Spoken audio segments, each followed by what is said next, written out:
আজকের মুভিতে আমরা দেখতে পাবো একজন চোরকে, যার কাছে যে কোনো তালাকে খোলাটা ছিল বাঁ হাতের খেলা। কিন্তু তার উপরে বিপদ তখন ঘনিয়ে আসে যখন সে চুরি করতে গিয়ে পৃথিবীর সবথেকে সুরক্ষিত একজন কোটিপতির বাড়িতে ফেঁসে যায়, যেখানকার সমস্ত কিছু ছিল প্রচুর হাই টেকনোলজি দিয়ে তৈরি। সে নানা রকম চেষ্টা করে সেখানে থেকে বের হওয়ার, কিন্তু সে প্রত্যেকবার ব্যর্থ হয়। এইভাবে তার সেখানে দিনের পর দিন কেটে যায়, কিন্তু তাকে বাঁচানোর জন্য কেউ আসে না। সেই রুমের মধ্যে খাবার ও পানীয় জল খুবই সীমিত ছিল। এরপর সে কি শেষ পর্যন্ত সেখানে থেকে নিজেকে উদ্ধার করতে পেরেছিল, নাকি খিদে ও তৃষ্ণায় সেখানেই মারা গিয়েছিল? এই সব কিছু জানবো আজকের ভিডিওতে। তো চলুন আর দেরি না করে গল্পটা শুরু করা যাক। মুভির শুরুতে আমরা নিমো নামের এক ব্যক্তিকে দেখতে পাই, যার পেশা ছিল চুরি করা। আর সে যেমন তেমন চোর ছিল না, সে ছিল খুবই প্রফেশনাল। তবে তারও একটা বস ছিল, যার আন্ডারে সে কাজ করত। আজ তার বস তাকে একটা পেন্ট হাউসে চুরি করার কাজ দেয়, যেখানে প্রচুর মূল্যবান পেন্টিংস রাখা ছিল। সেখানকার সবথেকে মূল্যবান পেন্টিংয়ের দাম ছিল $3 মিলিয়ন, মানে প্রায় 24 কোটি টাকা। আর তার এখন সেই পেন্টিংটাকেই চুরি করার প্ল্যান ছিল। এরপর প্ল্যানের অনুসারেই রাত হওয়ার পর সে সেই ঘরের মধ্যে প্রবেশ করে, যেটা খুবই বিলাসবহুল ছিল। চারিদিকে বিভিন্ন রকমের পেন্টিং লাগানো ছিল, যেগুলোর মূল্যও লক্ষ লক্ষ টাকা ছিল। সে একে একে সমস্ত পেন্টিংগুলোকে নিতে শুরু করে, কিন্তু সে এখনও সেখানকার সবথেকে মূল্যবান পেন্টিংটাকে খুঁজে পায় না, যেটার ব্যাপারে সে তার বন্ধুকে অকিটকের মাধ্যমে জানায়। তার বন্ধু তাকে অন্য রুমে গিয়ে চেক করতে বলে। হতে পারে সেখানে পেন্টিংটা রাখা আছে, কিন্তু সেখানেও সে কিছুই খুঁজে পায় না। আর এখন বাধ্য হয়েই যা কিছুই হাতে লেগেছিল সেগুলোকে নিয়ে ফিরতে হবে। তার বন্ধু তাকে মেন গেটের সিকিউরিটি কোড দিয়ে দেয়, যেটাকে সে এন্টার তো করে, কিন্তু ততক্ষণে টাইম আপ হয়ে গিয়েছিল। আর সেখানকার সিস্টেম ম্যালফাংশন হয়ে যায়, যেটার ফলে পুরো ঘরের সিস্টেম খারাপ হয়ে যায়। আর জোরে জোরে সাইরেন বাজতে শুরু করে। নিমো তার বন্ধুকে বারবার জিজ্ঞাসা করতে থাকে যে এসব কি হচ্ছে, কিন্তু তার বন্ধুর কাছে সেটার কোনো জবাব ছিল না। আর অবশেষে সে বলেই দেয় যে আমি তোমাকে আর সাহায্য করতে পারবো না, এরপরের সিচুয়েশান তুমি একাই হ্যান্ডেল করো। আর এখন নিমো জেলে যেতে চাইছিল না, তার একটা পরিবারও ছিল, কিন্তু এটা তাকে এখানে চুরি করতে আসার আগেই ভাবার দরকার ছিল। সে এখন কিছুই বুঝতে পারছিল না যে তার এখন কি করা উচিত। সেই সাইরেনগুলো তার মাথা খারাপ করে দিচ্ছিল, সেই কারণে সে প্রথমে সেগুলোকে নষ্ট করে দেয়। আর তারপর আবারও গেটের কাছে গিয়ে সেটাকে ছুরির সাহায্যে ভাঙার চেষ্টা করতে থাকি, কিন্তু সেই গেটটা ভাঙা এতটা সহজ ছিল না। দরজাতে এমনভাবে বারবার আঘাত করার কারণেই সেখানে থাকা হাউস কন্ট্রোল ডিভাইসে কিছু প্রবলেম দেখা যায়, যেটার ফলে পুরো ঘরের তাপমাত্রা বৃদ্ধি পেতে শুরু করে। এর মানে এই ঘরের সমস্ত সিস্টেম একে অপরের সাথে যুক্ত ছিল, যেটার কারণেই কোনো একটি সিস্টেমকে খারাপ করার চেষ্টা করলে বাকিগুলোও খারাপ হয়ে যায়। ধীরে ধীরে গরম বাড়তে শুরু করে। এইসব কিছু থেকে বিরক্ত হয়ে নিমো চুপচাপ এক জায়গায় বসে পড়ে, কারণ এখন যদি সে আর অন্য কিছু করে তাহলে না জানি এই ঘরের মধ্যে আরও কী কী ঘটতে পারে। কিছুক্ষণ পর তার প্রচুর তেষ্টা পায়, সেই জন্য জলের সন্ধানে সে গিয়ে কিচেনের ট্যাপ ওপেন করে, কিন্তু সেখানে জল আসছিল না। সেই কারণে সে এখন ফ্রিজ ওপেন করে, যেখানে কিছু খাবার দাবার রাখা ছিল, কিন্তু সেখানে জলের মাত্র একটা বোতল ছিল, যেটাকে সে পুরোটাই পান করে ফেলে। আর আবারও গিয়ে মেন গেটকে ভাঙার চেষ্টা করতে থাকি, কিন্তু কিছুক্ষণ পর সে জানতে পারে যে এটা কোনো কাঠের দরজা ছিল না, বরং সেটা স্টিলের ছিল। এটা দেখার পর সে খুবই হতাশ হয়ে পড়ে, আর সে এখন গিয়ে একটি আরামদায়ক বিছানার উপরে শুয়ে পড়ে, যেটা এই ঘরের মালিকের ছিল। সে ঘুমানোর চেষ্টা করে, কিন্তু তার ঘুম আসছিল না। এরপর সে অকিটকিতে তার বন্ধুকে বারবার কন্ট্যাক্ট করার চেষ্টা করে, কিন্তু অন্য দিক থেকে কোনো উত্তর আসে না, কারণ তারা সবাই তাকে এখানে একা ছেড়ে দিয়ে চলে গিয়েছিল। পরের দিন সকালে সে সেই ঘরের ল্যান্ডলাইন ফোনটাকে চেক করতে থাকে, কিন্তু সেটাও বন্ধ ছিল। এরপর সে সেখানে থাকা সমস্ত ড্রয়ারগুলোকে চেক করতে থাকি, যদি সে সেখানে কোনো রকমের দরকারি জিনিসপত্র পেয়ে যায়, কিন্তু সে কিছুই পায় না। এরপর তার টয়লেট পেয়ে যায়। সেটা করার জন্য যখন সে যায়, তখন সেখানে সে কিছু নকল ফল দেখতে পায়, যেগুলো খুবই ভারী ছিল। এরপর তার মাথায় একটা বুদ্ধি আসে, আর সে সেগুলোকে জানালাতে প্রচণ্ড জোরে ছুঁড়ে মারে, কিন্তু সেটার কোনো ফল হয় না, কারণ পুরো ঘরটা সাউন্ড আর বুলেট প্রুফ ছিল, যার মধ্যে এখন নিমো পুরোপুরিভাবে ফেঁসে গিয়েছে। কিছুক্ষণ পর নিমোর প্রচুর তেষ্টা পেয়ে যায়, কিন্তু সে ফ্রিজের মধ্যে থাকা জলের বোতলটা তো আগেই খালি করে ফেলেছিল। এর মানে এখন তার কাছে পান করার জন্য কোনো জল নেই। এরপর সে সুইমিং পুলের কাছে যায় আর সেটার জল পান করার চেষ্টা করে, কিন্তু তারপর নিমো সেটা মুখের মধ্যে থেকে বের করে দেয়, কারণ সেটার স্বাদ খুবই জঘন্য ছিল। এরপর সে খেয়াল করে যে তার শরীর থেকে দুর্গন্ধ আসছিল, সেই জন্য সে সেই জল দিয়ে নিজেকে পরিষ্কার করে। এরপর সে অ্যাকোয়ারিয়ামের জলকে পান করার চেষ্টা করে, কিন্তু সেটা নোনা জল ছিল। এরপর সে আবারও ট্যাপগুলোকে চেক করে, কিন্তু সেখানে এখনও জল আসছিল না। এরপর নিমো ধীরে ধীরে ডেকে যেতে শুরু করে, কিন্তু তখনই হঠাৎ তার আবারও সেই ফ্রিজের কথা মাথায় আসে। সেই ফ্রিজের মধ্যে জমে থাকা বরফ বের করে আনে আর সেটাকে চুষতে থাকি, যেটার ফলে নিমোর একটু আরাম লাগলেও তার তেষ্টা পুরোপুরিভাবেই মেটে না। এরপর সে ঘরের সমস্ত আসবাবপত্র ও টেবিলগুলোকে একত্রিত করতে থাকে, কারণ তার মাথায় একটা বুদ্ধি এসেছিল। সে ঘরের ছাদে থাকা সূর্যের আলো প্রবেশকারী টিউবুলার স্কাইলাইটের মাধ্যমে এখানে থেকে বের হওয়ার প্ল্যান বানায়। কিন্তু সেটা পর্যন্ত পৌঁছানোটা এতটা সহজ ছিল না, কারণ ছাদটা অনেক উঁচু ছিল। কিছুক্ষণ ধরে চেষ্টা করার পর সে আবারও সেই হাউস কন্ট্রোল সিস্টেমের কাছে যায় আর এই ঘরের তাপমাত্রা পরিবর্তন করার চেষ্টা করতে থাকে, কিন্তু সেটার কোনো লাভ হয় না। এরপর তার তেষ্টার সাথে সাথেই প্রচণ্ড খিদেও পেতে শুরু করে। সেজন্য সে ফ্রিজের মধ্যে থাকা একটা ফুড ক্যানকে বের করে আর সেটাকে খোলার চেষ্টা করে, কিন্তু তখন ছুরিতেই তার হাত কেটে যায়, যেটার ফলে তার প্রচুর যন্ত্রণা হতে থাকে। এরপর আবারও নিমোর মাথায় ফ্রিজের খেয়াল আসে, সেই জন্য সে এখন গিয়ে সেটার মধ্যে বরফ খুঁজতে শুরু করে। এরপর সেখানে যতটুকু বরফ লেগেছিল নিমো সেগুলোর সাহায্যে নিজের তেষ্টা মেটানোর চেষ্টা করে। বাইরে প্রচুর গরম থাকার কারণে নিমোর সেটার মধ্যে খুবই ভালো অনুভব হচ্ছিল। তার সেখানে সবসময়ের জন্য থাকার মন চায়, কিন্তু দুর্ভাগ্যবশত তার শরীর সেখানে ফিট হবে না। এরপর আমরা দেখতে পাই বাইরে প্রচণ্ড বৃষ্টি শুরু হয়ে গিয়েছিল, কিন্তু তার ভাগ্য এতটাই খারাপ ছিল যে সে না বাইরে যেতে পারবে আর না সেই বৃষ্টির জল পান করতে পারবে। এরপর সে ঘরের বিভিন্ন জায়গা চেক করতে থাকে, যদি সে কোনো গুপ্ত দরজা পেয়ে যায় এখানে থেকে বের হওয়ার। ঠিক তখনই সে কোথাও থেকে জলের আওয়াজ আসতে শুনতে পায়। সে সময় নষ্ট না করেই দৌড়ে সেদিকে যায়। তখন সে লক্ষ্য করে যে ঘরের মধ্যে একটা ছোট গার্ডেন ছিল আর সেটার মধ্যে থাকা ছোট ছোট পাইপগুলোর মধ্যে থেকেই জল বেরিয়ে আসছিল। সে সেগুলোর মধ্যে একটার থেকে মন ভরে ইচ্ছা মতো জল পান করে, কিন্তু কিছুক্ষণের মধ্যেই সেই পাইপ লাইনের জল আবারও বন্ধ হয়ে যায়। নিমো বুঝতে পারে যে এই পাইপ লাইনগুলোকে গাছে জল দেওয়ার জন্য একটা নির্দিষ্ট সময়ের জন্য সেট করা হয়েছে। এরপর সে বুদ্ধি খাটিয়ে সেখানে কিছু পাথরও রেখে দেয়, যাতে কাল আবারও যখন সেখানে জল বের হবে তখন সে সেগুলোকে স্টোর করতে পারবে। অন্যদিকে ধীরে ধীরে সেই ঘরের তাপমাত্রা আরও বৃদ্ধি পায়। সেই জন্য সে এখন তার সমস্ত পোশাক খুলে ফেলে, কারণ তার প্রচুর গরম লাগছিল। যেটার পর সে আবারও ফার্নিচারগুলোর সাহায্যে একটা উঁচু জায়গা তৈরি করতে থাকে, যাতে সে ছাদ পর্যন্ত পৌঁছাতে পারে। আর কিছুক্ষণ পর সে সেটা করতে সফলও হয়। সে ছাদ পর্যন্ত পৌঁছানোর পর এটা ভাবতে শুরু করে যে সেখানে থেকে কিভাবে বের হওয়া যায়। সেটাকে খোলার জন্য তার কিছু স্ক্রুড্রাইভারের প্রয়োজন হবে। সে সোফায় বসে বসে যখন সেটার ব্যাপারে চিন্তা করছিল, ঠিক সেই মুহূর্তে তার চোখ গিয়ে পড়ে টিভির দিকে।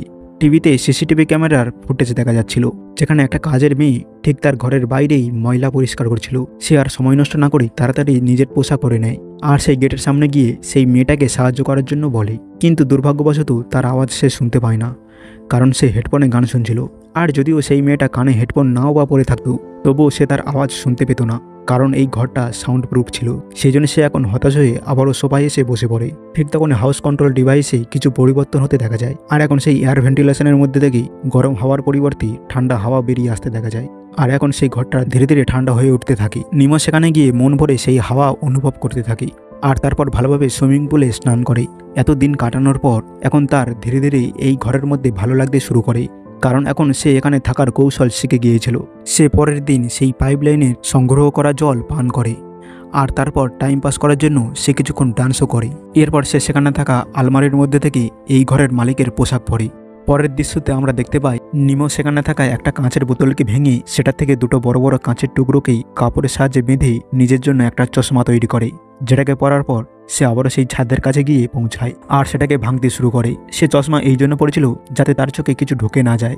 এরপর সে অনেকক্ষণ ধরেই সেই স্কাইলাইট বক্সটাকে ভাঙার চেষ্টা করে, কিন্তু সেটা করা খুবই শক্ত ছিল। কিছুক্ষণ চেষ্টা করার পর সে ক্লান্ত হয়ে নিচে নেমে আসে। এই ঘরটা যেহেতু 1 কোটিপতির ছিল, সেই জন্য এটার সিকিউরিটি তো এমনটাই হওয়ার কথা ছিল। আর এখন এইসব কিছুর থেকে ক্লান্ত হয়ে সে নিজের জন্য কফি আর পাস্তা তৈরি করতে শুরু করে দেয়, কিন্তু তারপর সে যখন গ্যাস অন করে তখন সে দেখে যে কোনো একটা কারণে সেটাও কাজ করছিল না। এরপর সে বাধ্য হয়েই পাস্তাকে জলের মধ্যে কিছুক্ষণ ভিজিয়ে রেখে সেটাকে কাঁচা অবস্থাতেই খেতে শুরু করে, যেটার পর সে টিভির সামনে গিয়ে বসে পড়ে আর সিসিটিভিতে লোকেদেরকে বিল্ডিংয়ের মধ্যে যেতে আসতে দেখতে থাকে। তার এখন এইসব কিছুই ভালো লাগতে শুরু করে, কারণ এখানে এটা ছাড়া আর অন্য কোনো উপায় ছিল না। তার এখন যেমন যেটা খেয়াল হচ্ছিল সেটাই করতে থাকে। ধীরে ধীরে তার মানসিক অবস্থা দুর্বল হয়ে পড়তে শুরু করে, আর এমনটা তখন হয় যখন কেউ বহুদিন ধরে কারোর সাথে কোনো কথা বলতে পারে না আর না দেখা করতে পারে। অন্যদিকে ধীরে ধীরে সেই রুমের তাপমাত্রা আরও কমতে শুরু করে আর এখন সেটা গিয়ে 8 ডিগ্রি সেলসিয়াসে পৌঁছে যায়। সে যদি খুব শীঘ্রই এখানে থেকে বের না হয় তাহলে সে ঠান্ডায় মারা যাবে। এরপর নিমো আবারও সেই বক্সগুলোকে ভাঙতে যায়, যেগুলো খুবই মজবুত স্ক্রু দিয়ে লাগানো ছিল। নিমো প্রায় কয়েক ঘন্টা ধরে সেটাকে খোলার চেষ্টা করে, কিন্তু কোনো লাভ হয় না। এই ঘরটাতে একা একা থাকতে থাকতেই সে তার মানসিক ভারসাম্য হারিয়ে ফেলছিল। এদিকে সম্পূর্ণ ঘর এখন প্রচণ্ড রকমের ঠান্ডা হয়ে গিয়েছে। ঠান্ডা এতটাই তীব্র ছিল যেটা নিমো আর সহ্য করতে পারছিল না। তাই নিমো ঘরটির কন্ট্রোল হাউসের কাছে চলে যায় আর সে নিজেই কন্ট্রোল হাউসের ফাংশন ঠিক করার চেষ্টা করে। কিন্তু নিমো তো ছিল একজন চোর, সে কি এইসব টেকনিক্যাল বিষয়ে বুঝতে পারে? তাই তার মাথায় কন্ট্রোল হাউসের ফাংশনের ব্যাপারে কিছুই ঢুকছিল না। পরের দিন সকালে আবারও নিমো সেই বক্সটিকে ভাঙতে যায়, আর সেই প্রায় অনেক সময় ধরেই ভাঙতে ভাঙতেই বক্সটির উপরে সিমেন্টের স্তর ভেঙে ফেলে, কিন্তু ভিতরে আবার ছিল লোহার স্তর, যেটা দেখে নিমো চিন্তা করে যে কিছুক্ষণ বিশ্রাম নিয়ে সে আবারও এটাকে ভাঙার চেষ্টা করবে। তাই নিমো সেখানকার বারান্দার সামনে গিয়ে বসে থাকে, আর ঠিক তখনই নিমো গ্লাসের পিছনে একটি কবুতরকে দেখতে পায়। নিমো প্রায় 6 দিন পর সে বাইরের কোনো প্রাণীকে দেখছে, যার ফলে সে কিছুটা ইমোশনাল হয়ে পড়ে, আর সে কবুতরটির কাছে এসে বলে, তুমি আমার ছেলের কাছে উড়ে যাও, আর আমার ছেলেকে গিয়ে বলো যে তার বাবা এখানে ফেঁসে আছে। জানো, দুনিয়াতে সবাই স্বার্থপর। যে বছরের জন্য আমি এতগুলো বছর ধরেই কাজ করে গিয়েছি, সে আজকে আমাকে এই বিপদ থেকে উদ্ধার করতেই আসছে না। নিমো আসলে নিজেকে হালকা করার জন্য এসব কথা বলছিল, কিন্তু এই কবুতরটিও নিমোর মতোই এখানে ফেঁসে আছে। কবুতরটি তার ডানায় ব্যথা পাওয়ার কারণে সেখান থেকে আর উড়ে যেতে পারছিল না। এদিকে এখন নিমোর কাছে আর করার মতো কিছুই বাকি নেই, এখানে যেন আর তার সময় কাটে না। তবে নিমো সেখানে একটি মার্কার খুঁজে পেয়েছিল, তাই সে সেখানে সময় কাটানোর জন্য মার্কারটির সাহায্যে এই বাড়িতে থাকা পেন্টিংগুলোর উপরে ড্রয়িং করতে শুরু করে। সে এত দামি দামি পেন্টিংগুলোকে ড্রয়িং করে নষ্ট করে ফেলছিল। এরপর নিমো সেই বাড়ির বেডরুমে যায়, আর সেখানে থাকা আলমারি থেকে একটি স্যুট বেড করে সে সেটাকে পরে নেয়। কিন্তু ঠিক এমন সময় নিমো সেখানে একটি গুপ্ত দরজা দেখতে পায়। সে মনে করে এই দরজার সাহায্যে হয়তো বাইরে যাওয়া সম্ভব, কিন্তু যখন সে দরজাটিকে খোলে তখন সে দেখতে পায় যে দরজার পিছনে একটি সুড়ঙ্গ রয়েছে। নিমো সুড়ঙ্গ দিয়ে ভিতরে প্রবেশ করে, আর ঠিক তখনই সে তার সামনে সেই পেন্টিংটিকে দেখতে পায় যেটা সে চুরি করতে এসেছিল। অর্থাৎ এটাই ছিল সেই $3 মিলিয়ন পেন্টিং। এরপর নিমো সুড়ঙ্গটির আরও একটু ভিতরে গিয়ে দেখতে পায় যে সেখানে একজন বৃদ্ধ লোকের লাশ পড়ে আছে। তবে যখন সে লাশটিকে তার হাত দিয়ে চেক করে তখন সে বুঝতে পারে যে এটা হলো একটি স্ট্যাচু। নিমো সেই স্ট্যাচুটিকে ধাক্কা মেরে ফেলে দেয়। এরপর সে সেই দামি পেন্টিং এবং সেখানে থাকা একটি বই নিয়ে বাইরে চলে আসে। এরপর নিমো দেখতে পায় যে সেই কবুতরটি মারা গিয়েছে।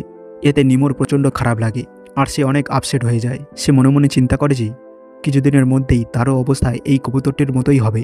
এবার সেদিন রাতের বেলায় দেখা যায় নিমো ভয়ে, আতঙ্কে এবং দুশ্চিন্তায় একদম ভেঙে পড়েছিল। আর ঠিক তখনই সে সেই সিসিটিভি ফুটেজে দেখতে পায় যে সেই মহিলাটি আজকে আবারও ক্লিন করতে এসেছে। নিমো এইবার দৌড়ে দরজার কাছে চলে যায়, আর সে শক্ত একটি প্যানের সাহায্যে অনেক জোরে জোরে দরজাটিতে আঘাত করতে থাকে, যাতে করে সেই মহিলার কানে শব্দ যায়। কিন্তু বাড়ির সমস্ত কিছু সাউন্ড প্রুফ হওয়ার কারণে কোনোভাবেই নিমো মেয়েটির কানে তার আওয়াজ পৌঁছাতে পারে না। তাই নিমো এখানে রাগে এবং ক্ষোভে প্রচণ্ড জোরে জোরে চিৎকার করছিল।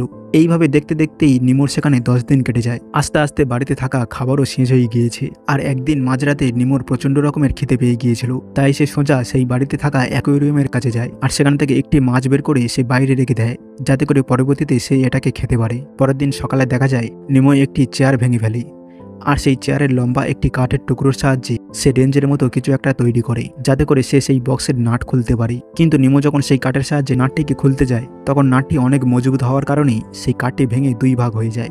তারপরও নিমো হাল ছাড়ে না, সে আবারও নিচে এসে আরও একটি রেঞ্জ তৈরি করে, আর এভাবে করতে করতেই এক পর্যায়ে একটি নাট খুলতে সে সক্ষম হয়। তবে এই একটি নাট খুলতে গিয়েই তার সমস্ত এনার্জি শেষ হয়ে গিয়েছিল। এখন বাকি নাটগুলো খোলার মতো তার কোনো শক্তি ছিল না। নিমো এখন প্রচণ্ড রকমের বিরক্ত হয়ে পড়েছে। তার মাথায় কোনো কিছুই কাজ করছিল না। কখনো কখনো সে নিজের সাথে নিজেই কথা বলছিল, আবার কখনো কখনো যেখানে সেখানে সে ড্রয়িং বানাচ্ছিল। আবার যখন তার একটু ভালো লাগছিল তখনই সে সেই নাট খুলতে চলে যাচ্ছিল, কিন্তু প্রত্যেকবারই তার কাঠের তৈরি রেঞ্জ ভেঙে যায়। তবে নিমো আবারও রেঞ্জ তৈরি করে আর বারবার চেষ্টা করতে থাকে। এখন নিমোর কাছে যেহেতু আর কোনো খাবার ছিল না, আর সেখানকার গ্যাস ওভেনও অন হচ্ছিল না, তাই নিমোকে অ্যাকুয়ারিয়ামের সেই মাছটি কাঁচাই খেয়ে ফেলতে হয়, কারণ সে ক্ষুধার যন্ত্রণা সহ্য করতে পারছিল না। নিমো এখানে বন্দী হয়ে মরতে চাইছিল না, তাই যখনই সে নিরাশ হয়ে যাচ্ছিল তখনই আবার নিজেই নিজেকে সাহস দিচ্ছিল আর বারবার চেষ্টা করছিল এখানে থেকে বের হওয়ার। এরপর নিমোর এখানেই থাকার প্রায় 13 দিন হয়ে গিয়েছে। দেখতে দেখতে নিমোর পেন্টিংও তৈরি হয়ে গিয়েছিল, কিন্তু এখন সে জীবিত থেকেও মরার মতো বেঁচে আছে। এরপর নিমো অনেক খোঁজাখুঁজি করে সেই বাড়ির ভেতরে একটি ডগ ফুড খুঁজে পায়, আর ক্ষুধার যন্ত্রণায় বাধ্য হয়ে তাকে সেটা খেতে হয়। কিছুক্ষণ পর নিমোর সেই বাড়িতে থাকা আরও একটি পেন্টিংয়ের ওপরে চোখ পড়ে, যেখানে একজন ব্যক্তিকে টেপ দিয়ে বেঁধে রাখা হয়েছিল। নিমো তখন পেন্টিংটির সামনে গিয়ে বলে, আমি তোমাকে এখন মুক্ত করে দেব, কারণ আমি বন্দী হওয়ার যন্ত্রণা বুঝি। এই বলে সে পেন্টিংটিকে দেয়াল থেকে মাটিতে ফেলে দেয়। এরপর আবারও সে লেগে পড়ে তার কাজে, অর্থাৎ সে আবারও নাট খুলতে যায়, আর এবার সে আরও একটি নাট খুলতে সক্ষম হয়। কিন্তু ঠিক তখনই সে পা পিছলে উপর থেকে নিচে পড়ে যায়। এখানে নিমো পায়ে প্রচণ্ড আঘাত পেয়েছিল। এরপর নিমোর সেখানে প্রায় 15 দিন হয়ে যায়, আর আজ ছিল নিউ ইয়ার। তাই নিমো দেখতে পায় পুরো শহরে নিউ ইয়ারের পার্টি চলছে। এরপর হঠাৎ করেই নিমো তার সামনে সেই মহিলাকে দেখতে পায়, যে কিনা বাইরে ক্লিন করতে আসে। কিন্তু কিছুক্ষণ পর নিমো বুঝতে পারে এটা ছিল তার হ্যালুসিনেশন। অতিরিক্ত দুশ্চিন্তার কারণেই তার এমনটা হচ্ছে। নিমো সেদিন উপর থেকে পড়ে যাওয়ার কারণেই তার শরীর অনেকটাই খারাপ হয়ে যায়। সে তার শরীরে আর কোনো শক্তিই পাচ্ছিল না, তাই বেশিরভাগ সময় সে ফ্লোরেই শুয়ে থাকত। এভাবেই হঠাৎ করেই নিমোর একটি ফায়ার অ্যালার্মের উপরে চোখ পড়ে। অর্থাৎ সেখানে আগুন জ্বালাতে পারলে এই ফায়ার অ্যালার্মের সাহায্যে বাইরে সংকেত পাঠানো সম্ভব। তাই নিমো আগুন জ্বালানোর মতো কিছু একটা খুঁজতে থাকে, কিন্তু সে এমন কিছুই খুঁজে পাচ্ছিল না, যার ফলে সে অনেক দুশ্চিন্তায় পড়ে যায়। কিন্তু ঠিক তখনই নিমোর তার স্কুলের একটি এক্সপেরিমেন্টের কথা মনে পড়ে, যেটার সাহায্যে আগুন জ্বালানো সম্ভব। সে কিছু কাগজের টুকরোকে একত্রিত করে, আর পরের দিন যখন জানালা দিয়ে সূর্যের আলো আসে তখন সে একটি ম্যাগনিফাইং গ্লাসের রিফ্লেকশনকে কাজে লাগিয়ে আগুন ধরাতে সফল হয়। এরপর সে সেই আগুনের সাহায্যে একটা মশাল বানিয়ে সেটাকে সেই ফায়ার অ্যালার্মের কাছে নিয়ে যায়, যেটার ফলে অ্যালার্ম বাজতে শুরু করে আর পুরো ঘরের উপর থেকে জল পড়তে শুরু হয়ে যায়। কিন্তু সাউন্ড প্রুফ হওয়ার কারণে প্রত্যেকবারের মতোই এবারও সেই অ্যালার্মের আওয়াজ কেউ শুনতে পায় না। ঘরের মধ্যে ধীরে ধীরে জল ভরতে শুরু করে, কিন্তু বাহিরের কেউ সেটার ব্যাপারে বিন্দুমাত্র বুঝতে পারে না। নিমোর মাথায় এখন শুধু একটাই কথা ঘোরাঘুরি করতে থাকি, যে সে গরিবই ঠিক ছিল। অন্তত সে এখন মুক্তভাবে তার পরিবারের সাথে জীবনযাপন তো করতে পারত। এইসব ধনী ব্যক্তিরা শুধুমাত্র নিজের ঘরের মধ্যেই সুখে থাকত। তাদের কোনো কিছু যায় আসে না যে তাদের প্রতিবেশীরা কোন অবস্থাতে এখন আছে। যদি এমনটা হতো তাহলে আজ সে বেঁচে যেত। এরপর ধীরে ধীরে সময় বয়ে যায়, আর আমরা 1.5 মাস পরের ঘটনাকে দেখতে পাই, যেখানে এখন নিমো খুবই দুর্বল হয়ে পড়েছিল। বাইরে এখন বরফ পড়ছিল, এর মানে শীতকাল এসে গিয়েছে। কিন্তু নিমো এখন সমস্ত নাট খুলে ফেলেছিল, আর এখন অবশেষে সে বাইরে যেতে পারবে। কিন্তু সেটা করার আগেই সে ঘরের দেওয়ালে মালিকের উদ্দেশ্যে কিছু লেখে।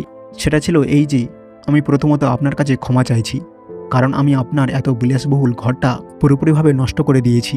কিন্তু আমি আপনাকে একটা কথা বলতে চাই যে এই ঘরটা আপনার জন্য বিলাসবহুল হতে পারে, কিন্তু এটা আমার কাছে কোনো নরকের থেকে কম ছিল না। পরের দৃশ্যতে আমরা দেখতে পাই যে নিমো সেই টিউবুলার স্কাইলাইটের একটা বক্সকেই খুলে ফেলতে সক্ষম হয়েছে, যেটার পর সে সেই বক্সের মধ্যে থেকে বাইরে চলে যায়। অবশেষে নিমো সেই নরক থেকে মুক্তি লাভ করতে সফল হয়, আর এটার সাথেই মুভির সমাপ্ত হয়ে যায়। দেখা হবে পরের ভিডিওতে, সেটার জন্য চ্যানেলটিকে সাবস্ক্রাইব করে বেল আইকনে ক্লিক করে দিন।